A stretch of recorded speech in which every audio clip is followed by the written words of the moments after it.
بہرحال اب اس آیت میں آگے بڑھیے، ان تتوبا الی اللہ فقد صغت قلوبکما، بلکہ میرا یہ خیال ہے کہ آج ہمیں درس تو یہی ختم کرنا ہوگا۔ البتہ میں ایک بات تھوڑے سے وقت میں اور آپ سے عرض کر دوں،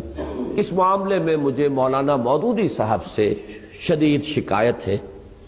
اور شدید رنج ہے کہ انہوں نے اس معاملے میں وہی رخ اختیار کیا، اور صرف وہ رخ اختیار کرتے تو مجھے اتنی شکایت نہ ہوتی جب اگر شاہ ولی اللہ نے کیا ہے اور کسی اور نے بھی اگر وہ انداز اختیار کر لیا ہے تو مولانا مودودی سے بھی اگر ہو گئی فروگزاشت تو میں اسے فروگزاشت ہی کے درجے میں رکھتا۔ لیکن مجھے ایک چیز عجیب نظر آئی ہے آج میں نے خاص جب تحقیق کی ہے اس آیت کے بارے میں،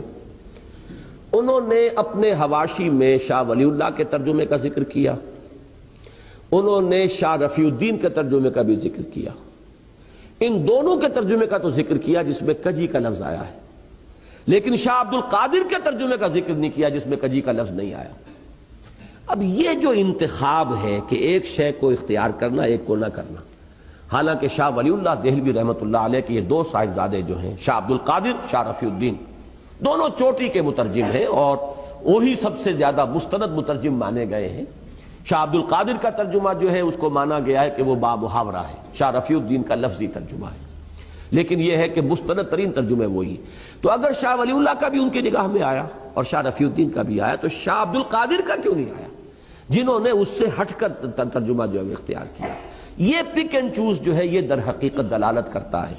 کہ وہ اصل میں زیر اثر ہیں کسی غلط تصور اور غلط فکر کے۔ اور اسی میں مجھے یاد آیا ہے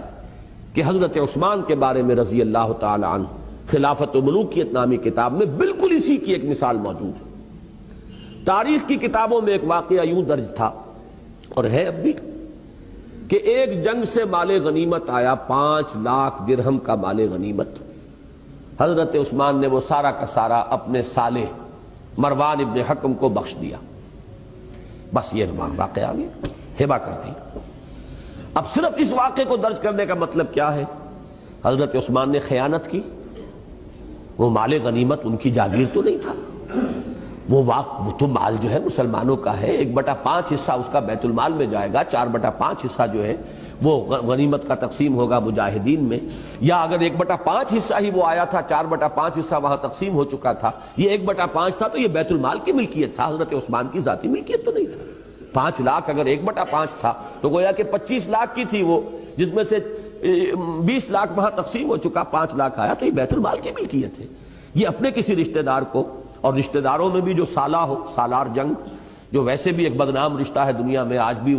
اس کے ساتھ جو ہے طرح طرح کی نسبتیں ہیں، اس کو بخش دیا تو معلوم ہوا کہ وہ تو گویا کہ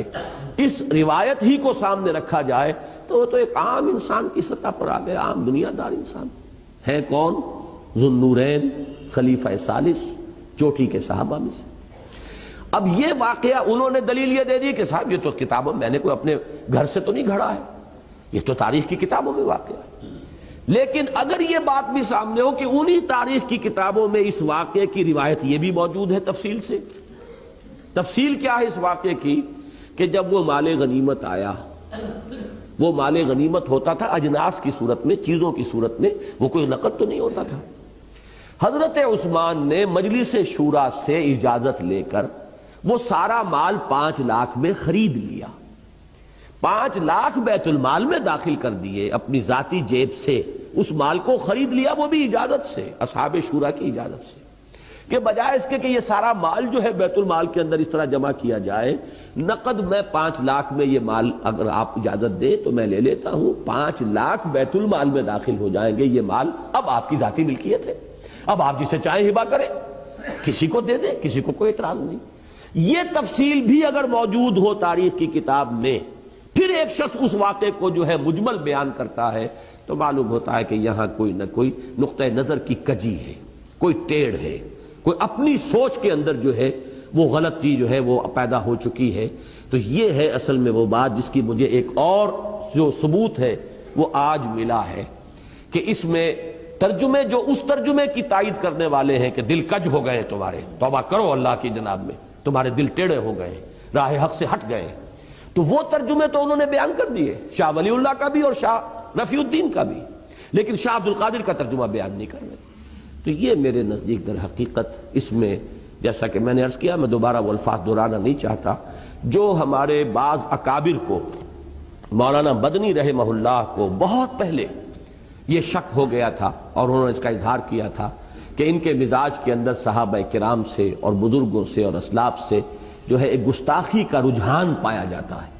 اس وقت تک یہ چیزیں اس طرح کی واضح طور پہ سامنے نہیں آئی تھی، لیکن ہوتے اہل اللہ کے جو کسی چیز کو بھانپ لیتے ہیں، کسی چیز کا اندازہ انہیں کسی کے انداز سے ہو جاتا ہے۔ تو اس قسم کا واقعہ یہ ہے کہ خلافت و ملوکیت تو خیر اس کی بہت ہی بڑی مثال ہے، لیکن ایک مثال مجھے آج ملی ہے اس ترجمے کے اندر کہ سارے ترجمے دلائل کے اندر سابقہ جو ہیں انہوں نے کوٹ کر دیے، لیکن یہ کہ شاہ عبد القادر موضح القرآن، یوں سمجھیے کہ اردو زبان کی پہلی تفسیر، پہلے تفسیری حواشی شاہ عبد القادر رحمہ اللہ، ان کا ترجمہ جو ہے وہاں پر نقل نہیں کیا ہے۔ یہ اومیشن نہیں ہو سکتی، یہ اتفاقیہ نہیں ہو سکتا، اس کے اندر ان کا اپنا ایک چوائس ہے، پک اینڈ چوز والا معاملہ ہے، اور وہی چیز ہے جو میرے نزدیک یہاں نہایت تکلیف دہ ہے۔